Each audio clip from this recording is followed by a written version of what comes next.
네, 지난 금요일이었죠. 국민연금 4차 재정 개선 자문위원회가 내놓은 국민연금 개선안 여전히 후폭풍이 거셉니다. 노후소득을 어떻게 보장할지에 대한 논의는 빠진 채 기금 고갈에 대한 불안감만 키웠다는 지적입니다. 네, 전문가와 함께 자문위원회 개선안 내용과 수술대 오른 국민연금 과연 어디부터 어떻게 손보하는 것인지 진단해 보도록 하겠습니다.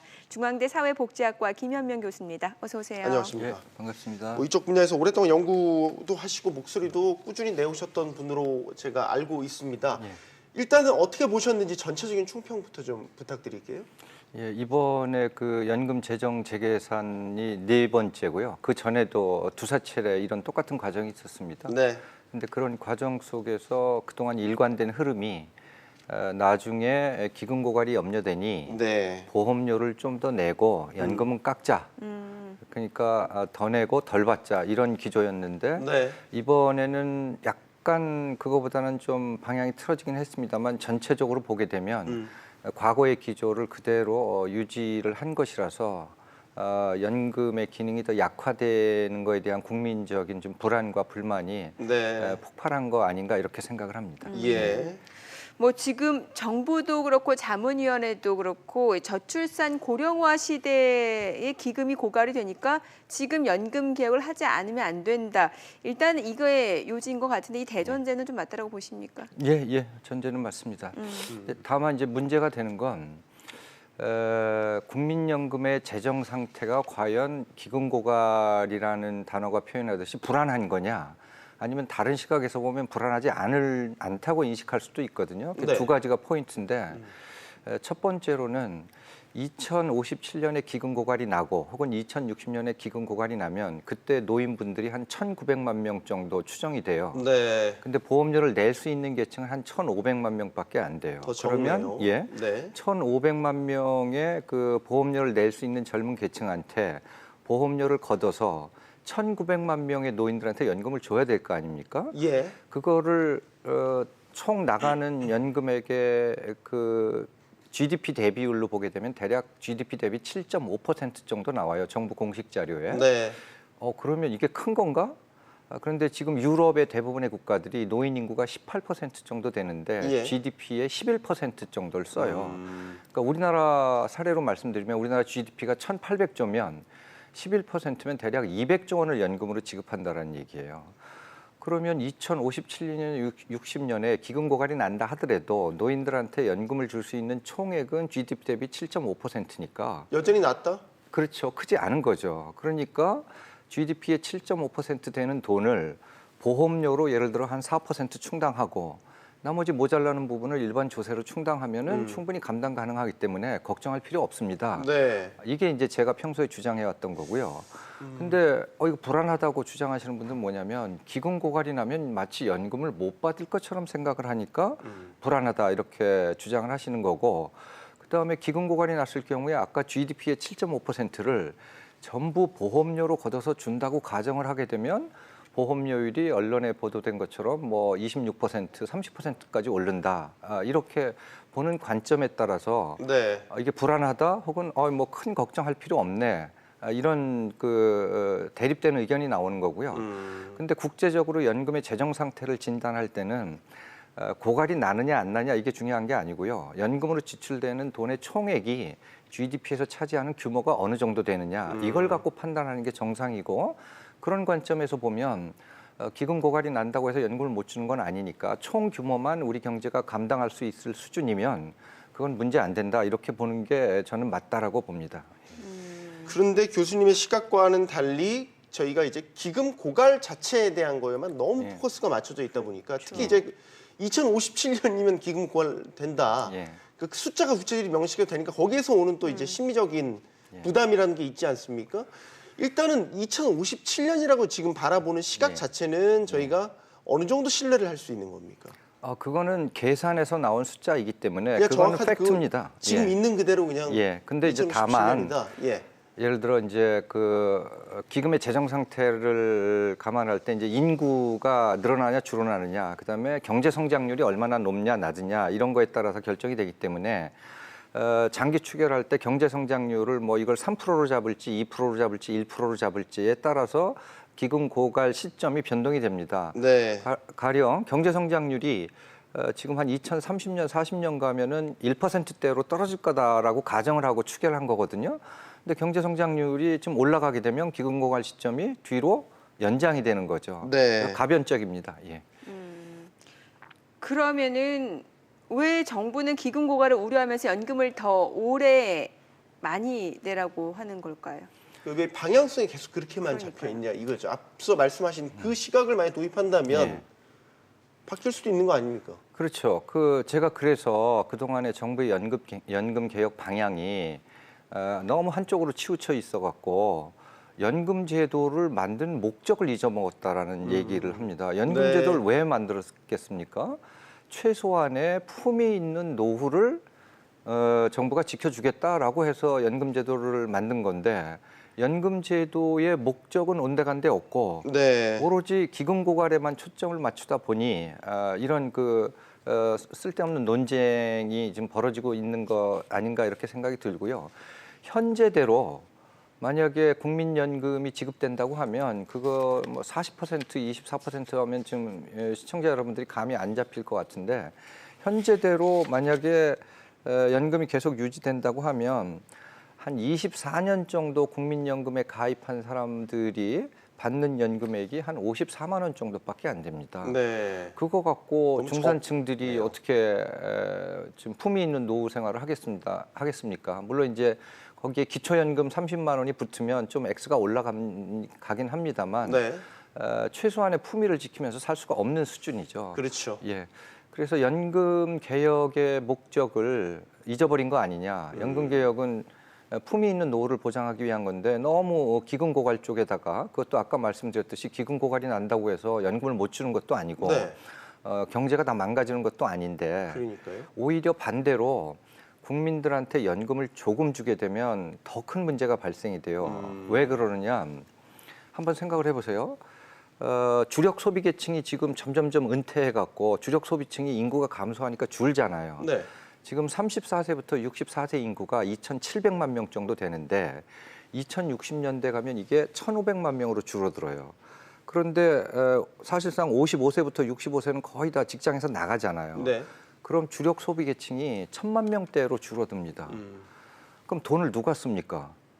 내수가 다 망가집니다. 활력이 그래서 떨어지겠군요. 예, 40% 되는 노인들한테 적정한 연금을 지급하지 않으면 돈이 안 돌아요. 네. 그래서 2057년, 60년에 기금 고갈 걱정하기에 앞서서 연금이 충분히 주어지지 않으면 그 전에 내수 부족으로 인해서 경제가 다 휘청거리게 됩니다.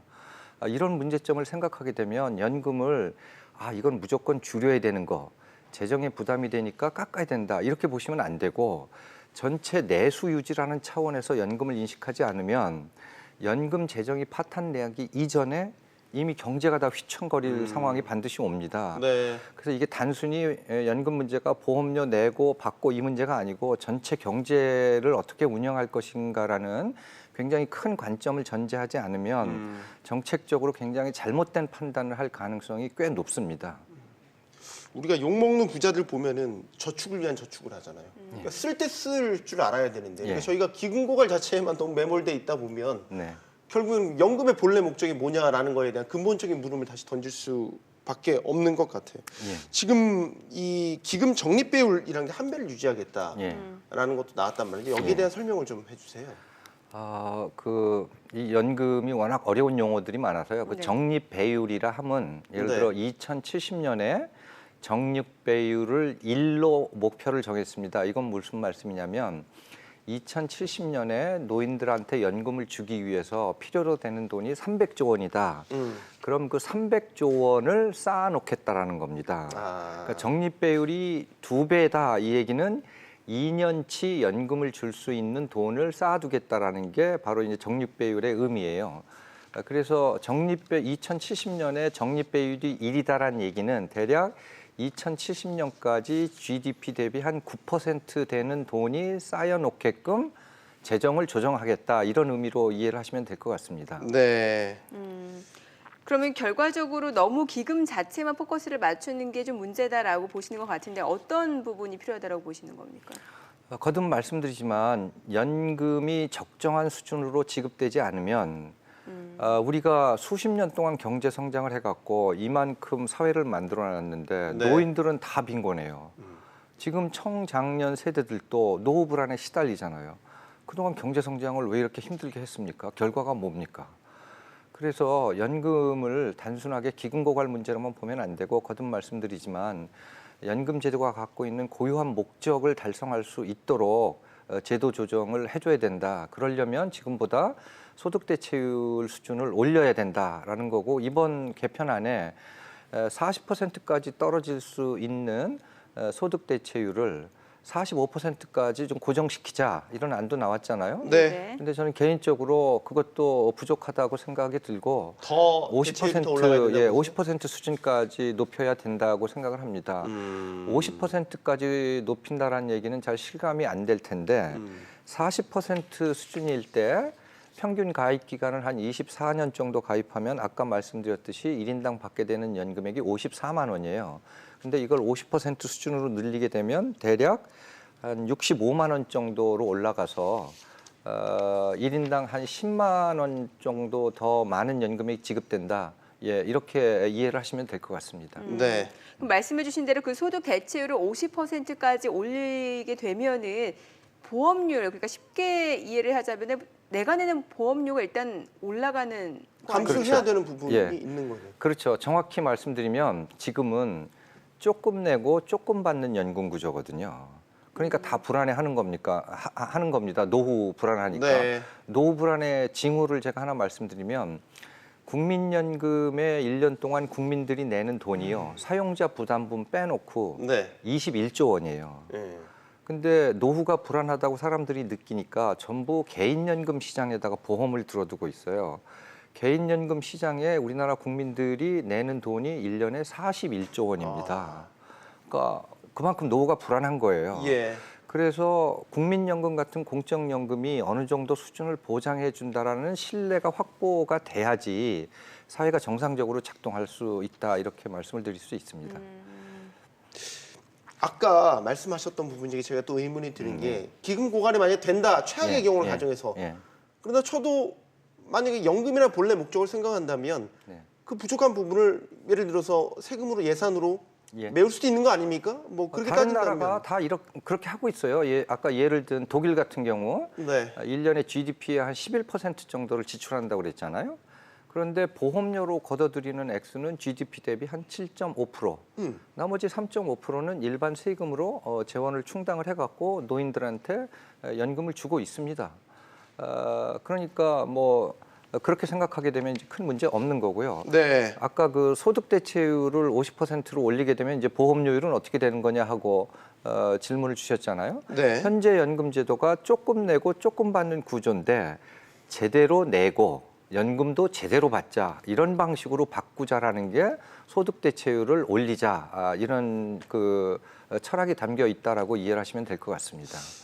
근데 국가가 지급을 우리가 지금 보장하지는 않잖아요. 명문화되지 예, 않다는 예. 것도 지금 논란 예. 중에 하나란 말이죠. 예. 만약 교수님 주장대로라면 국가가 그런 부분을 개런티 해줘야 되는 거 아닙니까?